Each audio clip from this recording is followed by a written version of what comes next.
నమస్తే, welcome to our channel. నేను సౌజన్య. ఆంధ్రప్రదేశ్ ముఖ్యమంత్రి జగన్మోహన్ రెడ్డి త్వరలోనే జైలుకి వెళ్ళబోతున్నారా అంటే వెళ్ళాలి అని చెప్పేసి సిపిఐ రామకృష్ణ గారు కామెంట్ చేస్తున్నారు. సో ఆంధ్రప్రదేశ్కి సంబంధించి 11 లక్షల కోట్లు ఆయన అప్పు చేశారు కాబట్టి ఏమీ అభివృద్ధి చేయలేదు కాబట్టి ఆయన ఖచ్చితంగా జైలుకి వెళ్ళాలనేటువంటి మాటలు ఆయన మాట్లాడడం జరుగుతుంది. ఆయన ఎందుకు ఇలా మాట్లాడుతున్నారు, ఎందుకు, ఏంటి ఈ అంశానికి సంబంధించి మనతో మాట్లాడడానికి ఈరోజు మనతో పాటు ఉన్నారు senior journalist, senior political analyst CS Rao గారు ఉన్నారు. వారితో మాట్లాడదాం. నమస్తే అండి. నమస్తే. అంటే ఆంధ్రప్రదేశ్ ముఖ్యమంత్రి జగన్మోహన్ రెడ్డి మళ్ళీ జైలుకి వెళ్ళబోతున్నారా? సో దానికి సంబంధించి ఆయన సిపిఐ రామకృష్ణ గారు జోష్యం చెప్తున్నారా లేదా డిమాండ్ చేస్తున్నారా? సో ఒకటేంటంటే రామకృష్ణ సిపిఐకి సంబంధించిన రాష్ట్ర కార్యదర్శి ఏపీ సిపిఐకి. సో ఆయన చెప్తున్న దాని ప్రకారం ఏంటంటే జగన్మోహన్ రెడ్డి ఖచ్చితంగా జైల్లోకి వెళ్ళబోతున్నారు, వెళ్ళే అవకాశం ఉంది అని చెప్తున్నారు. ఎందుకు, ఎలా వెళ్తారనేది కూడా చెప్తున్నారు. రాబోయేటువంటి ఎన్నికల్లో కాంగ్రెస్ పార్టీ కేంద్రంలో అధికారంలోకి వస్తే ఖచ్చితంగా జగన్మోహన్ రెడ్డి జైలుకు వెళ్ళేటువంటి అవకాశం ఉంది అని చెప్తున్నారు. సో కాంగ్రెస్ పార్టీ అధికారంలోకి వస్తేనే ఎలా జైలుకి వెళ్తారని చెప్పి ప్రశ్న వేయచ్చు. దానికి కూడా ఆయన సమాధానం చెప్తున్నారు. ఏం చెప్తున్నారంటే 11 లక్షల కోట్ల రూపాయల అప్పు చేశారు ఆంధ్రప్రదేశ్ది. ప్లస్ ఈ 11 లక్షల కోట్ల రూపాయలకు సంబంధించినటువంటి దాంట్లో సక్రమంగా చేశారా లేదంటే పక్కదోవ పట్టించారంటే ఖచ్చితంగా పక్కదోవ పట్టించారు మొత్తం అని చెప్పి చెప్తున్నారు. ఈవెన్ పింఛన్లు, సామాజిక పింఛన్లు ఇచ్చే దాంట్లోనే నెలకి 252 కోట్ల రూపాయలు ఆయన అవినీతికి పాల్పడుతున్నారనేది జనసేన పిఎస్సి చైర్మన్ నాదెండ్ల మనోహర్ ఇటీవల కాలంలో చెప్పారు. సో ఇలాంటి ఆరోపణలు చాలా ఉన్నాయి. కాబట్టి రాబోయేటువంటి రోజుల్లో ఈయన తీసుకొచ్చినటువంటి అప్పు ఏదైతే 11 లక్షల కోట్ల రూపాయలు ఉందో ఆ 11 లక్షల కోట్ల రూపాయలకి లెక్క చెప్పాల్సి ఉంటుంది. సో ఆ లెక్క తేల్చమని చెప్పి కేంద్రంలో కనుక అధికారంలో కాంగ్రెస్ పార్టీ వస్తే అడుగుతుంది. అప్పుడు ఈయన జైల్లోకి వెళ్ళేటువంటి అవకాశం ఉంది. ఈయన అంత పెద్ద ఎత్తున అవినీతికి పాల్పడ్డారు, దుర్వినియోగకు పాల్పడ్డారు, అక్రమాలకు పాల్పడ్డారు అనేది ఆయన చేస్తున్నటువంటి ఆరోపణ. సో ఇదంతా పక్కన పెడితే అసలు జగన్మోహన్ రెడ్డి జైలు ఇది చాలా కాలం నుంచి వినిపిస్తుంది. ఇప్పుడు కాదు, గత 15 సంవత్సరాల నుంచి వినిపిస్తూనే ఉంది. అరెస్ట్ కాకముందేమో అరెస్ట్ అవుతాడని చెప్పి నడిచింది 1 సంవత్సరం పాటు. అరెస్ట్ అయిన తర్వాత జైలుకే అని చెప్పి అదొకటి నడిచింది. జైలుకి వెళ్ళిన తర్వాత ఇంకా బయటికి రాడు, ఇంకా రాజకీయంగా కూడా ఆయన క్లోజ్ ఆయన బయటకు వచ్చేటువంటి అవకాశం లేదు. అన్ని రకాల తప్పులు చేశాడు. 1,00,000 కోట్లు మింగేశాడు. ఆయన రాజశేఖర రెడ్డి ముఖ్యమంత్రిగా ఉన్నప్పుడు క్విడ్ ప్రోకో కింద 1,00,000 కోట్లు మింగేశాడని చెప్పి విపక్షాలు, అప్పట్లో అధికార పక్షంలో ఉండే కాంగ్రెస్ పార్టీ అలాగే విపక్షాలు అనేక ఆరోపణలు చేసి సరే 16 నెలలు జైల్లో ఉన్నారు. 16 నెలలు జైల్లో ఉన్న తర్వాత ఆయన బయటకు వచ్చారు. బయటికి ఎలా వచ్చారు అనే దాని మీద మనం విశ్లేషణ చేసుకుంటే కనుక తాజాగా వీకెండ్ రాసినటువంటి రాధాకృష్ణ గారు ఒక మెన్షన్ చేశారు.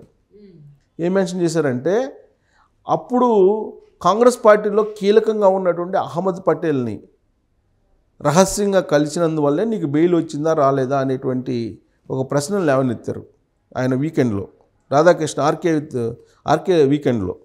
సో అప్పుడు అహ్మద్ పటేల్ సోనియా గాంధీ తర్వాత అంత పవర్ఫుల్ ఉన్నారు. అహ్మద్ పటేల్ ఢిల్లీలో కేంద్రంలో అప్పట్లో యూపీఏ 2 ప్రభుత్వం ఉంది, నడుస్తుంది. సో అంత పవర్ఫుల్గా ఉన్నాడు అహ్మద్ పటేల్. గుజరాత్ అయింది అహ్మద్ పటేల్.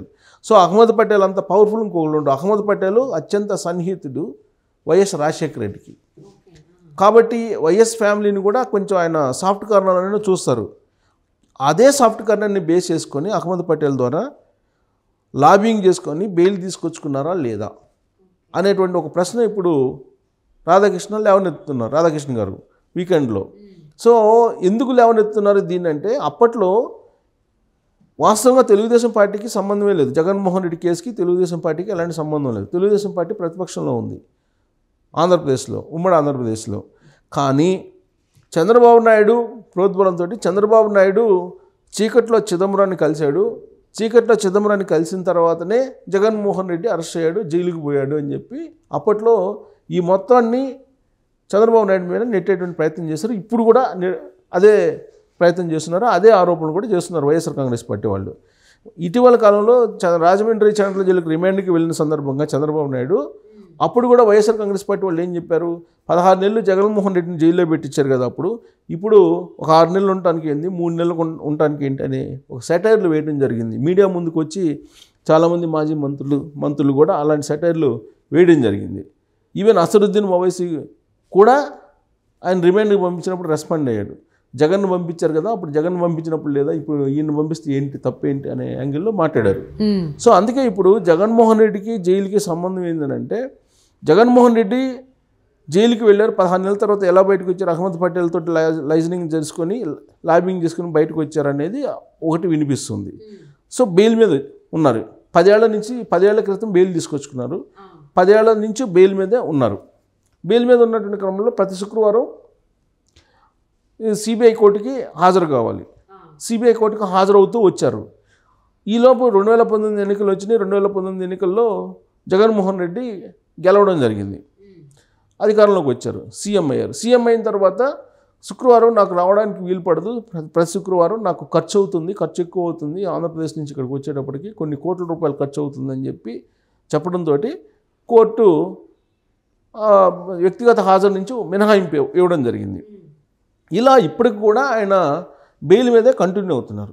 భారతదేశంలో ఎవరు కూడా 10 ఏళ్ళు ఇంత పెద్ద పీరియడ్ 10 ఏళ్ల పాటు బెయిల్ మీద ఎవరు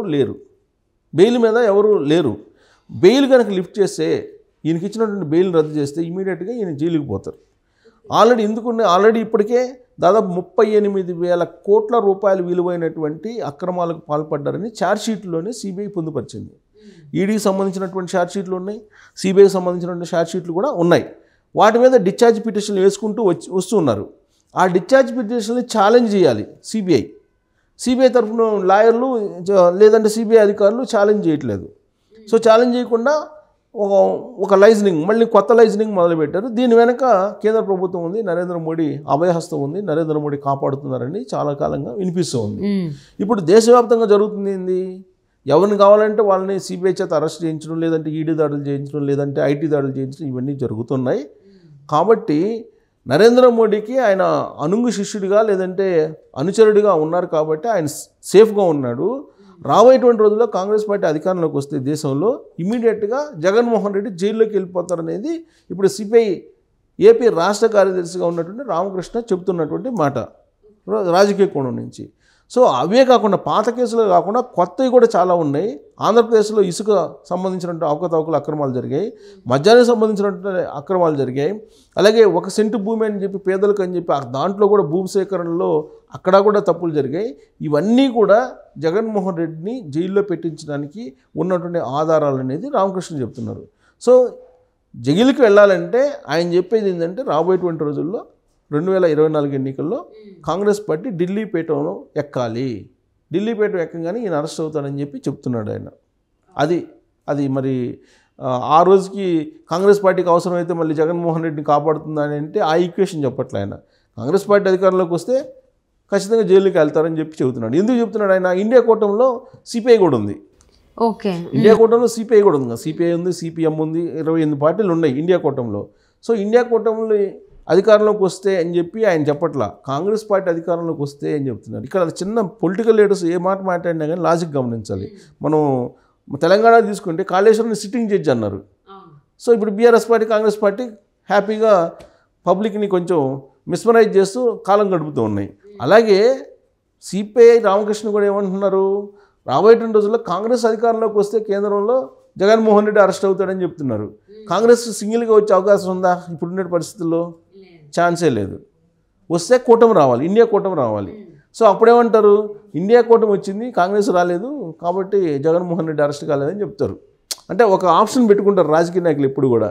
సో కాబట్టి ఇదంతా ఏంటంటే ఊరికే స్టేట్మెంట్ ఇవ్వటం వరకు మనం మాట్లాడుకోవడం వరకే పరిమితం అవుతుంది, కానీ వాస్తవాలు వేరేగా ఉంటాయి రాజకీయ నాయకులు వ్యవహారాలన్నీ కూడా. క్వశ్చన్ చెప్తున్నారు రామకృష్ణ గారు. సో చూద్దాం ఏం జరుగుతుంది ఏంటి అనేది.